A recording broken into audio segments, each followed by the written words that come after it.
മലയാളികൾക്ക് ഒട്ടും ഒഴിച്ചുകൂടാൻ പറ്റാത്തൊരു ഭക്ഷണമാണ് അരിഭക്ഷണം, ചോറ്. അത് നമുക്ക് കഴിക്കാൻ പറ്റുമോ? ഒരു പ്രമേഹ രോഗിക്ക് ചോറ് കഴിക്കാൻ പറ്റുമോ? പിന്നെ പണ്ട് കാലത്ത് പറയുമായിരുന്നു വെള്ളച്ചോറ് കഴിക്കാം, വൈറ്റ് റൈസ് കഴിക്കാം, ബ്രൗൺ റൈസ് കഴിക്കാൻ പാടില്ല, അങ്ങനെയൊക്കെ പണ്ട് കാലങ്ങളിൽ ആൾക്കാർ പറയുമായിരുന്നു. അതിനകത്ത് എന്തുമാത്രം വാസ്തവമുണ്ട്? ഓക്കെ, എഗെയിൻ ഇത് നമ്മൾ എനിക്ക് തോന്നുന്നു വേറൊരു വീഡിയോയിൽ നമ്മൾ ഇത് ഡീറ്റെയിൽഡ് ആയിട്ട് ഡിസ്കസ് ചെയ്തിട്ടുണ്ട്. പക്ഷെ എനിക്ക് തോന്നുന്നത് അത് വളരെ ഒരു കോമൺ ടോപ്പിക്കാണ്, പല പേഷ്യൻസും ചോദിക്കുന്നതാണ്. അതുകൊണ്ട് അത് ഇപ്പൊ പറയുന്നതുകൊണ്ടും തെറ്റില്ല. പ്രധാനപ്പെട്ട് നമുക്ക് റൈസ് എന്ന് പറയുന്നത് നല്ലൊരു കാർബോഹൈഡ്രേറ്റ്, ഹൈ കാർബോഹൈഡ്രേറ്റ് ഉള്ളൊരു മീലാണ്.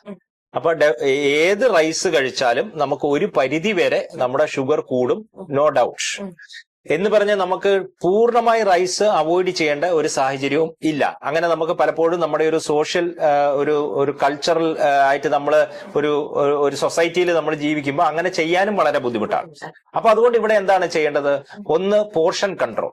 അതാണ് നമ്മൾ എപ്പോഴും എല്ലാ ഡയബറ്റിക് പേഷ്യൻസിനോടും പറയുന്നത്. പോർഷൻ കൺട്രോൾ വളരെ ഇമ്പോർട്ടന്റ്. പോർഷൻ കൺട്രോൾ എന്ന് പറഞ്ഞാൽ നമുക്ക് ഒരു സാധനം നമുക്ക് വേണമെങ്കിൽ നമുക്ക് എടുക്കാം, പക്ഷെ സാധാരണ ഒരു വ്യക്തി എടുക്കുന്ന ആ ഒരു ലെവലിൽ നമുക്ക് പലപ്പോഴും എടുക്കാൻ പറ്റില്ല. അത് തന്നെയാണ് റൈസിന്റെ കേസിൽ നമ്മൾ ചെയ്യേണ്ടത്. നമ്മളെപ്പോഴും പോർഷന്റെ കൺട്രോൾ നന്നായിരിക്കണം. അതുകൊണ്ട് റൈസ് എടുക്കുന്നതിന്റെ അളവ് നമ്മൾ കുറയ്ക്കണം. പൂർണ്ണമായി അവോയ്ഡ് ചെയ്യേണ്ട കാര്യമില്ല. പിന്നെ രണ്ട്, നമ്മൾ എടുക്കുന്ന റൈസിന്റെ ടൈപ്പിലും ഇമ്പോർട്ടൻസ് ഉണ്ട്. ഇപ്പോ എല്ലാ റൈസിന്റെ അകത്തും ഒരു കാർബോഹൈഡ്രേറ്റ് ലോഡ് ഉണ്ടെങ്കിലും തവിടുള്ള അരി, നമ്മൾ പറയുന്നത് പാലക്കാടൻ മട്ട റൈസ്, ആ ടൈപ്പ് റൈസിൽ അതിൻ്റെ അകത്ത് ബ്രാൻ നന്നായിട്ടുള്ളത് കൊണ്ട് നമുക്ക് ഈ ഷുഗർ സ്പൈക്ക് കുറച്ചും കൂടിയും സ്ലോവർ ആയിരിക്കും. അതുപോലെ തന്നെ ഇത് കുക്ക് ചെയ്യുന്ന രീതിക്കും ഇമ്പോർട്ടൻസ് ഉണ്ട്. ഫോർ എക്സാമ്പിൾ, നമ്മൾ കൂളിംഗ് ആൻഡ് റീഹീറ്റിംഗ് മെത്തേഡ് നമ്മൾ പറയാറുണ്ട്. ഇപ്പൊ റൈസ് നമ്മൾ വേവിച്ചു കഴിഞ്ഞാൽ നമ്മളത് ആദ്യം ഒരു 2 മണിക്കൂർ കൂൾ ഡൗൺ ചെയ്യാനായിട്ട് വെക്കുക. അത് കഴിഞ്ഞിട്ട് ഒരു 12 hours നമ്മൾ വേണമെങ്കിൽ അത് ഫ്രീസറിലല്ല ഫ്രിഡ്ജിൽ നമ്മൾ കീപ്പ് ചെയ്തിട്ട് അത് കഴിഞ്ഞിട്ട് അത് തിരിച്ച് റീഹീറ്റ് ചെയ്ത് നമുക്ക് വേണമെങ്കിൽ കഴിക്കാം.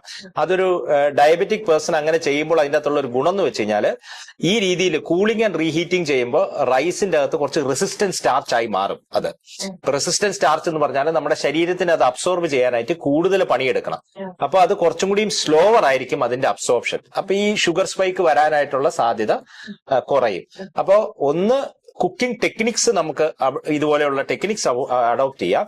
Second, type of rice important ആണ്. അത് ലോ GI റൈസുകൾ നമ്മൾ സെലക്ട് ചെയ്യുക. അപ്പൊ അതിനകത്ത് നമുക്കിവിടെ ഏറ്റവും എളുപ്പത്തിൽ കിട്ടുന്നത് ഈ മട്ട റൈസ്, പാലക്കാടൻ മട്ട റൈസ് എന്ന് പറയുന്നത്, അതുപോലെയുള്ള റെഡ് റൈസ് ആണ്. അപ്പൊ അത് നല്ലതാണ്. ഡെഫിനറ്റ് ആയിട്ട് നമ്മൾ അവോയ്ഡ് ചെയ്യേണ്ടത് പോളിഷ്ഡ് വൈറ്റ് റൈസ്. അത് നമ്മൾ അവോയ്ഡ് ചെയ്യണം. കാരണം വെച്ചാൽ അതിൽ നല്ലൊരു ഷുഗർ സ്പൈക്കും വരും. അതിൻ്റെ അകത്ത് ഈ ബ്രാനൊന്നും ഇല്ലാത്തത് കൊണ്ട് നമുക്ക് പ്രത്യേകിച്ച് വേറെ ബെനിഫിറ്റ്സും ഇല്ല.